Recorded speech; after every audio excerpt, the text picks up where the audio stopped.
రకాల చర్మ సమస్యలకు శాశ్వత పరిష్కారం ఈ శ్రీత 9281458181.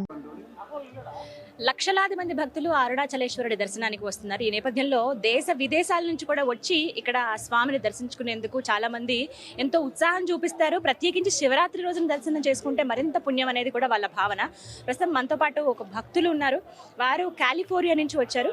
వారితో మాట్లాడదాం. ఇక్కడ అరుణాచలేశ్వరుడు పిలవడం అనేది అదృష్టంగా భావిస్తూ నిన్ననే వచ్చాను ఇక్కడికి. రాత్రి అంతా ఇక్కడ సాయంత్రం ఒకసారి దర్శనం చేసుకున్నాను, ఉదయం కూడా దర్శనం అయింది. అంత అద్భుతంగా జరిగింది. ఇప్పుడు వెళ్ళడం కొంచెం కష్టం, రష్. 2 సార్లు ఇప్పటికీ దర్శనం అయిందండి.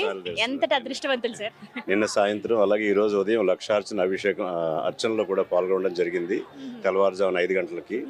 అదంతా కూడా శివయ్య అదృష్టంగానే భావిస్తున్నాం. ఎంత సమయం పట్టింది మీకు దర్శనానికి? ఉదయం 5 గంటలకు వస్తే 6:30 వరకు నేను లైన్లో నుంచున్నాను దానికి కూడాను. కానీ చాలా అద్భుతంగా జరిగింది అంతా. ఇంక తర్వాత మళ్ళీ ఇంకో రెండోసారి గిరి ప్రదక్షిణకి వెళ్ళొచ్చాను. నిన్న రాత్రి 14 కిలోమీటర్లు నడిచి గిరి ప్రదక్షిణ చేసి వచ్చాను. ఈరోజు మళ్ళీ వెళ్ళొచ్చాను.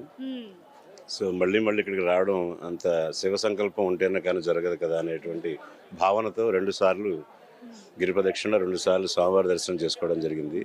ఈ పర్టికులర్ లొకేషన్లో ఒక అద్భుతమైన విశేషం ఏంటంటే, సృష్టి ఆవిర్భవించినప్పుడు బ్రహ్మ విష్ణువుల మధ్యన జరిగిన వాగ్వాదంలో పరమశివుడు ఆవిర్భవించి ఒక లింగం, అగ్నిలింగం రూపంలో వచ్చి వారి మధ్య ఉన్నటువంటి ఈ ఈగోయిస్టిక్ ఫీలింగ్ని పోగొట్టే విధంగా పరమశివుడు ఇక్కడ ప్రతిష్ఠింపబడి, అంటే ఆయన వచ్చి ఆ అగ్నిలింగంలాగా ఉద్భవించి తర్వాత వారి సమస్యను పరిష్కరించిన తర్వాత వారి అహంకారాన్ని కొంచెం, అప్పట్లో అహంతో బ్రహ్మ విష్ణువులు ఉండేవారు, వారిని తగ్గించి, అహంకారాన్ని తగ్గించి ఇక్కడ స్థిరపడ్డాడు అనేటువంటి ఒక పురాణం ఉంది.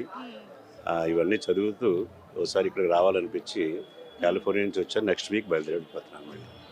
ప్రతి సంవత్సరం ఏదో ఒక ప్రాంతానికి వెళతానని అంటున్నారు కదా, శివయ్యతో మీకున్న అనుబంధం చెప్పండి. అంటే ఏవైనా కొన్ని కార్యాలు మనం అనుకోకుండా జరుగుతూ ఉంటాయి. ఎప్పుడైనా ఆయన నిదర్శనాలు చూపించడం కానీ, ఆయన మీ కళలో కనిపించడం కానీ, ఇలాంటివి ఏమైనా జరిగాయా? నేను రెగ్యులర్గా రుద్రాభిషేకం చేస్తూ ఉంటాను.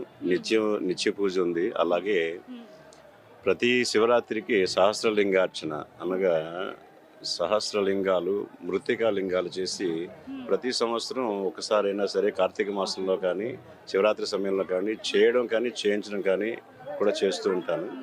ఈసారి కూడా మొన్న కార్తీక మాసంలో కాలిఫోర్నియాలో ఇలాగ సహస్రలింగార్చన చేయించి, ఆ తర్వాత కార్తీక మాసంలో శ్రీశైలం వచ్చాను. మళ్ళీ కాలిఫోర్నియా వెళ్ళి మళ్ళీ వచ్చాను ఇప్పుడు నేను.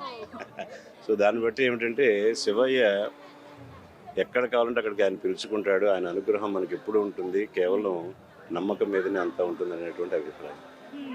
ఇప్పుడు చాలా మందిని చూస్తున్నామండి. అంటే ఎప్పుడు వస్తూనే ఉంటారు, నిత్యం రద్దీగానే ఉంటుంది, ఎప్పుడు ఆ శివయ్యని దర్శించుకుంటూనే ఉంటారు ఆ అరుణాచలేశ్వరుని. కానీ ఈసారి ఇంకా ఎక్కువ మంది భక్తులు ఉన్నట్టుగా అనిపిస్తుంది కదా? అవునండి. నేను ఇందాక ఒక గిరి ప్రదక్షిణ వెళ్ళి నేను కారు పార్క్ చేద్దామంటే తీసుకున్న హోటల్ దగ్గర కారు దొరక్క 2 కిలోమీటర్ల దూరంలో కారు పార్క్ చేసి నడుచుకుని రూమ్కి వెళ్ళాను.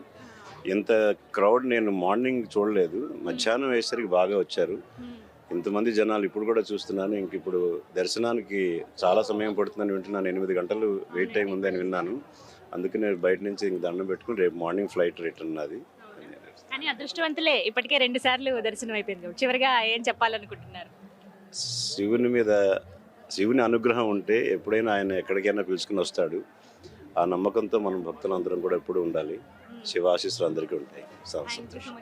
అరుణాచలేశ్వరాయ నమః.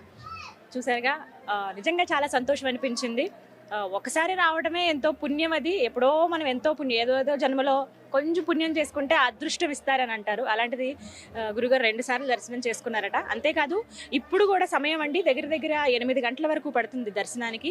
ఇప్పటికీ చాలా మంది, ఇప్పుడు ఇందాక మేము ఎంటర్ అయ్యి వచ్చినప్పటికే 50,000 మంది లోపలికి వెళ్ళుంటారు. వాళ్ళు ఇంకా ఆలయంలోనే ఉన్నారు.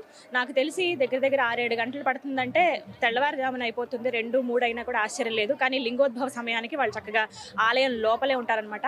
అలా చూసుకుని వస్తున్న భక్తులు చాలా మంది ఉన్నారు. అలా దర్శనాలు అవుతూనే ఉన్నాయి. మరోవైపు ప్రదక్షిణలు కూడా ప్రారంభమైపోయాయి. ఈ సమయానికి ప్రారంభించి అలాగే ఉదయాన్ని కంప్లీట్ చేసుకునే విధంగా, అంటే అన్ని దేవాలయాలు కూడా ఇవాల్టి రోజున ప్రత్యేకంగా తెరిచే ఉంచుతారు. 14 కిలోమీటర్లు ఏదైతే మొత్తం గిరివాలయం ఉంటుందో ఈ చుట్టూరు కూడా ఆలయాలు, చిన్న పెద్ద ఆలయాలు చాలా వరకు మనకు కనిపిస్తాయి. ముఖ్యమైనవి కొన్ని ఉంటాయి. లింగాలు 8 లింగాలు ఉంటాయి. అవన్నీ దర్శనం చేసుకోవడానికి కొంత మామూలు రోజుల్లో అయితే మూసివేస్తారండి. 9 గంటల తర్వాత ఆలయం మూసివేస్తారు, మళ్ళీ ఉదయం 6 గంటలకు తెరుస్తారు. కానీ ఇవాళ రోజున మాత్రం మొత్తం 24 గంటలు కూడా తెరిచే ఉంటాయి ఆలయాలు. చక్కగా దర్శనం చేసుకుంటూ ఒక్కొక్క లింగాన్ని దర్శనం చేసుకుంటూ నెమ్మదిగా అలాగా గిరివలం అంటే గిరి ప్రదక్షిణ పూర్తి చేసుకుని అయ్యగారి దర్శనం అంటే ఆ స్వామి దర్శనం చేసుకుని క్షేమంగా వాళ్ళ ఇళ్ళకి వెళ్ళడానికి అందరూ సిద్ధమయ్యారనమాట. గిరి ప్రదక్షిణ ఎప్పుడెప్పుడు చేద్దామని మాకు కుతూహలంగా ఉంది. ఇంకా మరి కాసేపట్లో గిరి ప్రదక్షిణ కూడా ప్రారంభిద్దాం.